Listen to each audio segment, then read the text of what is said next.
alayhi va sallam 3 narsaga qasam ichib aytaman degan ekanlar. 3 narsani sizlarga gapiraman. Sizlar shu 3 ta narsani men qasam ichib aytayotgan narsani ehtiyot qilib saqlab qolinglar. Birinchisi, banda qilgan ehson sadaqatlari bilan moli kamaymaydi. Men qasam ichib aytaman deyaplar Payg'ambar sollallohu alayhi vasallam. Qilgan ehsoniga sadaqasini berayotgan bo'lsa, bergan ehsoni kamayib qolmasligiga men qasam ichaman deyaplar. E'tibor bering. Demak, oilaga, bola-chaqaga, qavmi qarindoshga inson hadiya ehson qilayotgan bo'lsa, meni pulim tugab qolyapti demasin, tugamaydi ekan.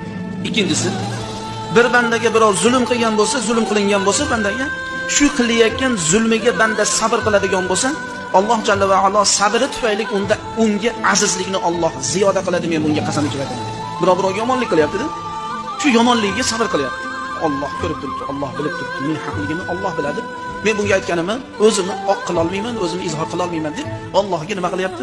Sabr qilib, Allohga ishni topshirib turibdi. Shu topshirib turganligi uchun Alloh unga bir farajlik, bir kenglik, bir azizlikni Alloh faqat ziyoda qilib beradi, xolos. U ashi qiyinchiligi bilan zulmdan qolib ketavermaydi. Shu insonda azizligi ziyoda bo'lishligiga men qasam ichaman deyaptilar-da Payg'ambarimiz sollallohu alayhi vasallam. Uchinchisi, bir so'raguvchi banda so'roq eshigini ochsa o'ziga, tilamchilik eshigini ochsa, Alloh jalla va alo muhtojlik eshigini u bandaga ochib qo'yishligiga men qasam ichaman. So'raveradi.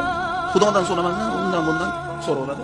Bilib qo'ysin, u odam faqat shunaqa muhtojlik eshigini ochadi. Uning uchun shunaqa muhtojlik eshigini ochib qo'yilmasligi uchun Allohga muhtoj ekanligimizni bildirishimiz.